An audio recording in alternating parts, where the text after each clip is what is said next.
ladies and gentlemen, welcome to today's episode of Joan Talks, Joan Sings, Joan Inspires.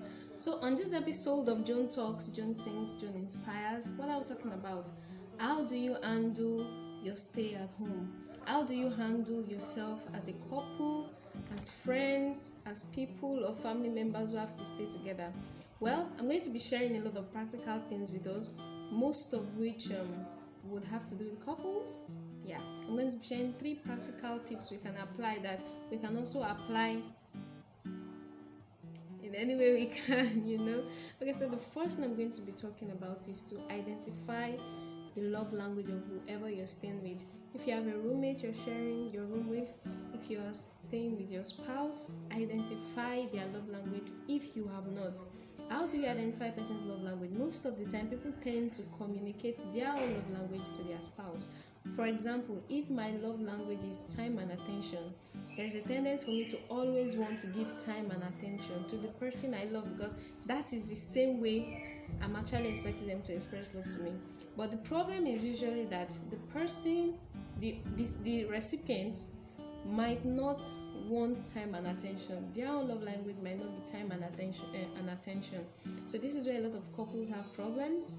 So I want to implore you to identify your roommate's love language, your spouse's love language, whoever you're staying at home with, identify their love language and exercise it on them now that you're at home.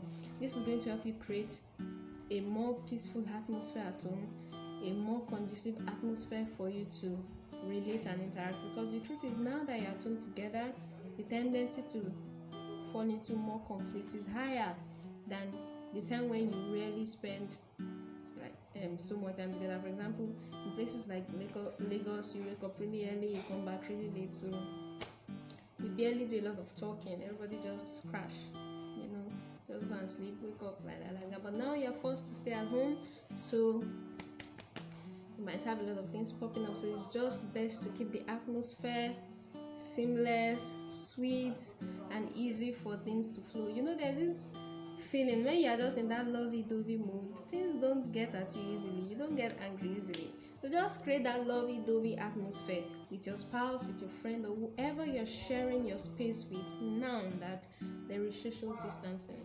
The second thing I'd like to suggest is for us to practice going out on dates.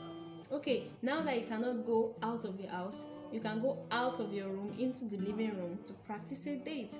How would it work? Okay, dress up, do your makeup, whatever food items you have in the house, try to make something special or spectacular out of the little things you have at home and just have fun, eat together.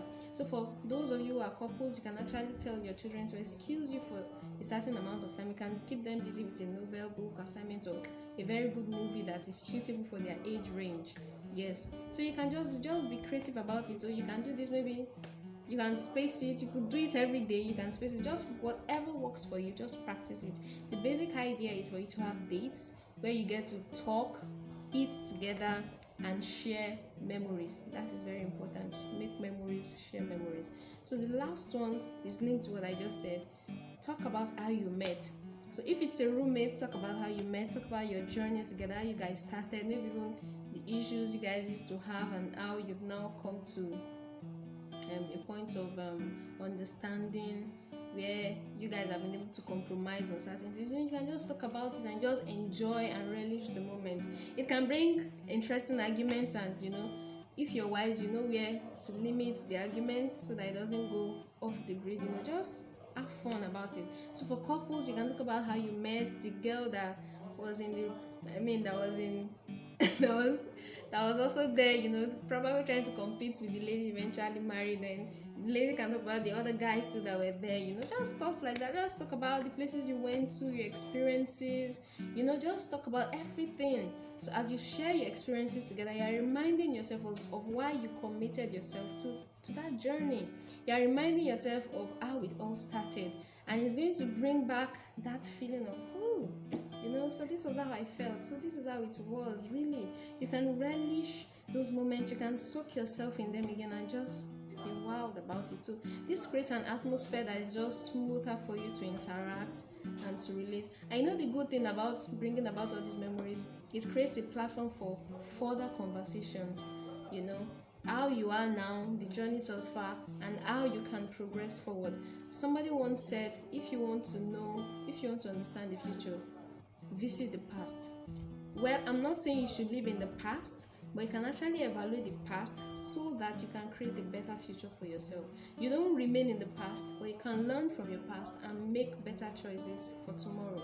So talking about memories of how you met and those things can actually refine your relationship for you, either with your spouse or with your roommates or whoever you're spending this social distancing with.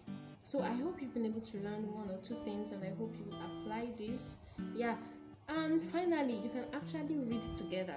Yes, you can challenge yourself, pick a book, read it, then sit down together and talk about it. So if you're staying in a place like Lagos where people get to share apartments, talk to your flatmates. Okay, hey guys, let's read this book. Read the book, evaluate it, talk about it, share your ideas, ventilate. And before you know, you're not just passing out time, but you're investing it into yourself. You're knowing more and you're getting other people's perspective. There is something about getting other people's perspective about an issue. It broadens your mind, it broadens your horizon, it makes you to see from another angle. It helps you to see beyond your own self. It helps you to grow beyond what your mind contained prior to that time.